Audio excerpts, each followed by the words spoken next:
हर परिवार में कोई न कोई बुजुर्ग, बड़े व्यक्ति परिवार के कहानियां सुनाया करते थे और घर में नई प्रेरणा, नई ऊर्जा भर देते हैं। हमें जरूर एहसास हुआ होगा कि हमारे पूर्वजों ने जो विधाएं बनाई थी, वो आज भी कितनी महत्वपूर्ण है और जब नहीं होती हैं, तो कितनी कमी महसूस होती है। ऐसी ही एक विधा, जैसे मैंने कहा, कहानी सुनाने की कला, स्टोरी टेलिंग। साथियों, कहानियों का इतिहास उतना ही पुराना है जितनी की मानव सभ्यता। Where there is a soul, there is a story. कहानियां लोगों के रचनात्मक और संवेदनशील पक्ष को सामने लाती हैं, उसे प्रकट करती हैं।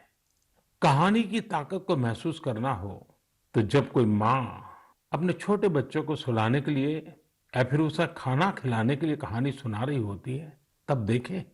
मैं अपने जीवन में बहुत लंबे अरसे तक एक परिव्राजक के रूप में रहा। घुमंत ही मेरी जिंदगी थी। हर दिन नया गांव, नए लोग, नए परिवार। लेकिन जब मैं परिवारों में जाता था तो मैं बच्चों से जरूर बात करता था और कभी कभी बच्चों को कहता था कि चलो भाई मुझे कोई कहानी सुनाओ। तो मैं हैरान था। बच्चे मुझे कहते थे, नहीं अंकल, कहानी नहीं, हम चुटकुला सुनाएंगे। और मुझे भी वो यही कहते थे कि अंकल आप हमें चुटकुला सुनाओ। यानी उनको कहानी से कोई परिचय ही नहीं था। ज्यादातर उनकी जिंदगी चुटकुलों में समाहित हो गई थी। साथियों, भारत में कहानी कहने की या कहें किस्सा गोई की एक समृद्ध परंपरा रही है। हमें गर्व है कि हम उस देश के वासी हैं जहां हितोपदेश और पंचतंत्र की परंपरा रही है, जहां कहानियों में पशु पक्षियों और परियों की काल्पनिक दुनिया गढ़ी गई ताकि विवेक और बुद्धिमत्ता की बातों को आसानी से समझाया जा सके। हमारे यहाँ कथा की परंपरा रही है। ये धार्मिक कहानियां कहने की प्राचीन पद्धति है। इसमें कथाकालक्षेपम भी शामिल रहा है। हमारे यहाँ तरह तरह की लोक कथाएं प्रचलित हैं। तमिलनाडु और केरल में कहानी सुनाने की बहुत ही रोचक पद्धति है। इसे विल्लू पाठ कहा जाता है। इसमें कहानी और संगीत का बहुत ही आकर्षक सामंजस्य होता है। भारत में कठपुतली की जीवंत परंपरा भी रही है। इन दिनों साइंस और साइंस फिक्शन से जुड़ी कहानियां एवं कहानी कहने की विधा लोकप्रिय हो रही है। मैं देख रहा हूं कि कई लोग किस्सा गोई की कला को आगे बढ़ाने के लिए सराहनीय पहल कर रहे हैं। मुझे gaathastory.in जैसी वेबसाइट के बारे में जानकारी मिली, जिसे अमर व्यास बाकी लोगों के साथ मिलकर चलाते हैं। अमर व्यास आईआईएम अहमदाबाद से एमबीए करने के बाद विदेशों में चले गए, फिर वापस आए। इस समय बेंगलुरु में रहते हैं और समय निकालकर कहानियों से जुड़ा इस प्रकार का रोचक कार्य कर रहे हैं। कई ऐसे प्रयास भी हैं जो ग्रामीण भारत की कहानियों को खूब प्रचलित कर रहे हैं। वैशाली व्यवहारे देशपांडे जैसे कई लोग हैं जो इसे मराठी में भी लोकप्रिय बना रहे हैं। चेन्नई की श्री विद्या वीर राघवन भी हमारी संस्कृति से जुड़ी कहानियों को प्रचारित प्रसारित करने में जुटी है। वहीं कथालय और the Indian story telling network नाम की दो वेबसाइट भी इस क्षेत्र में जबरदस्त कार्य कर रही हैं। गीता रामानुजम ने kathalaya.org में कहानियों को केंद्रित किया है। वहीं the Indian story telling network के जरिए भी अलग अलग शहरों के स्टोरी टेलर्स का नेटवर्क तैयार किया जा रहा है। बेंगलुरु में एक विक्रम श्रीधर है जो बापू से जुड़ी कहानियों को लेकर बहुत उत्साहित हैं। और भी कई लोग इस क्षेत्र में काम कर रहे होंगे। आप जरूर उनके बारे में सोशल मीडिया पर शेयर करें। आज हमारे साथ बेंगलुरु स्टोरी टेलिंग सोसाइटी की बहन अपर्णा अथरे और अन्य सदस्य जुड़े हैं। आइए उन्हीं से बात करते हैं और जानते हैं उनके अनुभव। हेलो। नमस्कार आदरणीय प्रधानमंत्री जी, कैसे हैं आप? मैं ठीक हूँ। आप कैसे हैं अपर्णा जी? बिल्कुल बढ़िया सर जी। सबसे पहले मैं बैंगलोर स्टोरी टेलिंग सोसाइटी की ओर से धन्यवाद देना चाहती हूँ कि आपने हमारे जैसे कलाकारों को इस मंच पे बुलाया है और बात कर रहे हैं। और मैंने सुना है कि आज तो शायद आपकी पूरी टीम भी आपके साथ बैठी हुई है। जी जी बिल्कुल बिल्कुल सर। तो अच्छा होगा कि आपकी टीम का परिचय करवा दें ताकि मन की बात के जो श्रोता है उनको परिचय हो जाए कि आप लोग कैसा बड़ा अभियान चला रहे हैं। सर, मैं अपर्णा आत्रेया हूँ। मैं 2 बच्चों की माँ हूँ, एक भारतीय वायुसेना के अफसर की बीवी हूँ और एक पैशनेट स्टोरी टेलर हूँ सर। स्टोरी टेलिंग की शुरुआत 15 साल पहले हुई थी जब मैं सॉफ्टवेयर इंडस्ट्री में काम कर रही थी। तब मैं सीएसआर प्रोजेक्ट्स में वॉलंटरी काम करने के लिए जब गई थी, तब हजारों बच्चों को कहानियों की माध्यम से शिक्षा देने के मौका मिला। और ये कहानी जो मैं बता रही थी वो अपनी दादी माँ से सुनी थी। लेकिन जब कहानी सुनने वक्त मैं जो खुशी उन बच्चों में देखा, मैं क्या बोलूं आपको, कितनी मुस्कुराहट थी, कितनी खुशी थी। तो उसी समय मैंने तय किया कि स्टोरी टेलिंग मेरे जीवन का एक लक्ष्य होगा सर। आपकी टीम में और कौन है वहाँ? मेरे साथ हैं शैलजा संपत। नमस्कार सर। नमस्ते जी। मैं शैलजा संपत बात कर रही हूँ। मैं तो पहले टीचर थी, उसके बाद जब मेरे बच्चे बड़े हुए तब मैंने थिएटर में काम शुरू किया और फाइनली कहानियों को सुनाने में सबसे ज्यादा संतृप्त मिला। धन्यवाद। मेरे साथ सौम्या है। नमस्कार सर। नमस्ते जी। मैं हूँ सौम्या श्रीनिवासन। मैं एक साइकोलॉजिस्ट हूँ। मैं जो काम करती हूँ बच्चों और बड़े लोगों के साथ, उसमें मैं कहानियों के द्वारा मनुष्य के नव रसाओं को जगाने में कोशिश करती हूँ और उसके साथ चर्चे भी करती हूँ। ये मेरी लक्ष्य है, healing and transformative story telling. नमस्ते सर। नमस्ते जी। मेरा नाम अपर्णा जयशंकर है। वैसे तो मेरे सौभाग्य है कि मैं अपनी नाना नानी और दादी के साथ इस देश के विभिन्न भागों में पली हूँ, इसीलिए रामायण, पुराणों और गीता की कहानियां मुझे विरासत में हर रात को मिलती थी। और बैंगलोर स्टोरी टेलिंग सोसाइटी जैसी संस्था है तो मुझे तो स्टोरी टेलर बनना ही था। मेरे साथ मेरे साथी लावण्या प्रसाद है। लावण्या जी नमस्ते। Namaste, sir.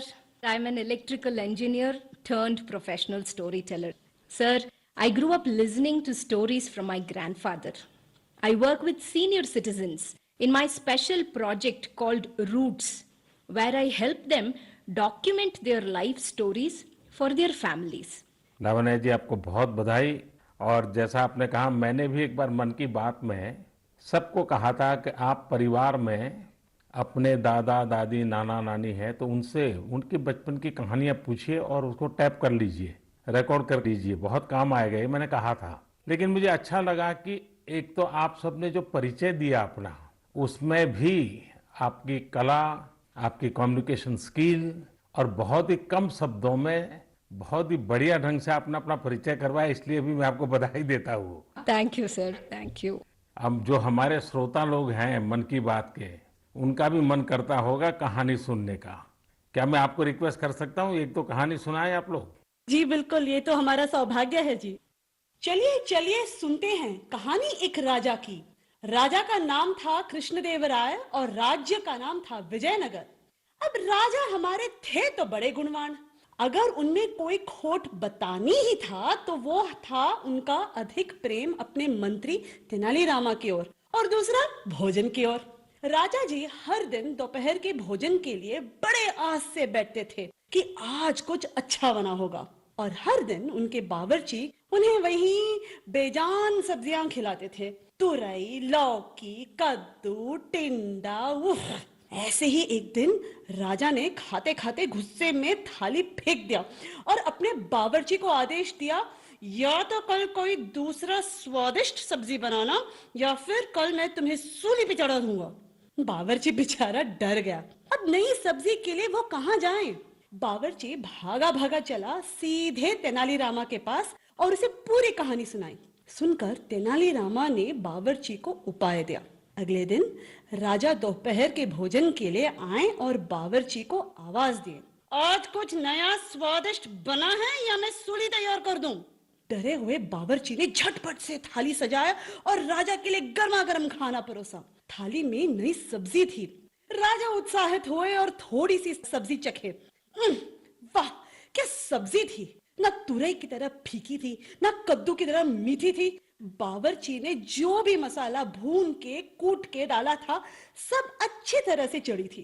उंगलियां चाटते हुए संतुष्ट राजा ने बावर्ची को बुलाया और पूछा कि ये कौन सी सब्जी है, इसका नाम क्या है। जैसे सिखाया गया था वैसे ही बावर्ची ने उत्तर दिया, महाराज, ये मुकुटधारी बैंगन है। प्रभु, ठीक आप ही की तरह यह भी सब्जियों का राजा है और इसीलिए बाकी सब्जियों ने बैंगन को मुकुट पहनाया। राजा खुश हुए और घोषित किए, आज से हम यही मुकुटधारी बैंगन खाएंगे और सिर्फ हम ही नहीं, हमारे राज्य में भी सिर्फ बैंगन ही बनेगा और कोई सब्जी नहीं बनेगी। राजा और प्रजा दोनों खुश थे। यानी पहले पहले तो सब खुश थे कि उन्हें नई सब्जी मिली है, लेकिन जैसे ही दिन बढ़ते गए सुर थोड़ा कम होता गया। एक घर में बैंगन भरता तो दूसरे के घर में बैंगन भाजा, एक के यहाँ कत्ते का सांबार तो दूसरे के यहाँ वांगी भात। एक ही बैंगन बेचारा कितना रूप धारण करे। धीरे धीरे राजा भी तंग आ गए, हर दिन वही बैंगन। और एक दिन ऐसे आया कि राजा ने बावर्ची को बुलाया और खूब डांटा, तुमसे किसने कहा कि बैंगन के सर में मुकुट है? इस राज्य में अब से कोई बैंगन नहीं खाएगा। कल से बाकी कोई भी सब्जी बनाना, लेकिन बैंगन मत बनाना। जैसे आपकी आज्ञा महाराज, कह के बावर्ची सीधा गया तेनालीरामा के पास। तेनालीरामा ने के पांव पड़ते हुए कहा कि मंत्री जी धन्यवाद, आपने हमारी प्राण बचा ली। आपके सुझाव की वजह से हम कोई भी सब्जी राजा जी को खिला सकते हैं। तेनालीरामा हंसते हुए कहा, वो मंत्री ही क्या जो राजा को खुश न रख सके। और इसी तरह राजा कृष्णदेवराय और मंत्री तेनालीरामा की कहानियां बनती रही और लोग सुनते रहे। धन्यवाद। आपने बात में इतनी एग्जैक्टनेस थी, इतनी बारीकियों को पकड़ा था। मैं समझता हूँ बच्चे बड़े जो भी सुनेंगे कई चीजों का स्मरण रखेंगे। बहुत बढ़िया ढंग से आपने बताया। और विशेष कोइंसिडेंस ऐसा है कि देश में पोषण माह चल रहा है और आपकी कथा भोजन से जुड़ी हुई है। और मैं जरूर ये जो स्टोरी टेलर्स आप लोग हैं और भी लोग हैं, हमें किस प्रकार से हमारे देश की नई पीढ़ी को हमारे महान महापुरुष, महान माताएं बहनें जो हो गई हैं, कथाओं के माध्यम से उनके साथ कैसे जोड़ा जाए। हम कथा शास्त्र को और अधिक कैसे प्रचारित करें, पॉपुलर करें और हर घर में अच्छी कथा कहना, अच्छी कथा बच्चों को सुनाना, ये जाने जीवन की बहुत बड़ी क्रेडिट हो। ये वातावरण कैसे बनाए, उस दिशा में हम सब ने मिलकर काम करना चाहिए। लेकिन मुझे बहुत अच्छा लगा आप लोगों से बात करने कर और मैं आप सबको बहुत शुभकामनाएं देता हूँ। धन्यवाद। धन्यवाद सर। कहानी के द्वारा संस्कार सरिता को आगे बढ़ाने वाली इन बहनों को हमने सुना। मैं जब उनसे फोन पे बात कर रहा था, इतनी लंबी बात थी, तो मुझे लगा कि मन की बात के समय की सीमा है, तो मेरे उनसे जो बातें हुई है वो सारी बातें मैं मेरे नरेंद्र मोदी ऐप पर अपलोड करूंगा। पूरी कथाएं जरूर वहां सुनिए। अभी मन की बात में तो मैंने उसका बहुत छोटा सा अंश ही आपके सामने प्रस्तुत किया है। मैं जरूर आपसे आग्रह करूंगा, परिवार में हर सप्ताह आप कहानियों के लिए कोई समय निकालिए। और ये भी कर सकते हैं कि परिवार के हर सदस्य को हर सप्ताह के लिए एक विषय तय करें। जैसे मानो करुणा है, संवेदनशीलता है, पराक्रम है, त्याग है, शौर्य है, कोई एक भाव। और परिवार के सभी सदस्य उस सप्ताह एक ही विषय पर सबके सब लोग कहानी ढूंढेंगे और परिवार के सब मिलकर के एक एक कहानी कहेंगे। आप देखिए परिवार में कितना बड़ा खजाना हो जाएगा, रिसर्च का कितना बढ़िया काम हो जाएगा, हर किसी को कितना आनंद आएगा और परिवार में एक नई प्राण, नई ऊर्जा आएगी। उसी प्रकार से हम एक काम और भी कर सकते हैं। मैं कथा सुनाने वाले सबसे आग्रह करूंगा, हम आजादी के 75 वर्ष मनाने जा रहे हैं। क्या हम हमारी कथाओं में पूरे गुलामी के कालखंड के जितनी प्रेरक घटनाएं हैं उनको कथाओं में प्रचारित कर सकते हैं? विशेषकर 1857 से 1947 तक हर छोटी मोटी घटना से हम हमारी नई पीढ़ी को कथाओं के द्वारा परिचित करा सकते हैं। मुझे विश्वास है कि आप लोग जरूर इस काम को करेंगे। कहानी कहने की ये कला देश में और अधिक मजबूत बने, और अधिक प्रचारित हो और सहज बने, इसलिए आओ हम सब प्रयास करें।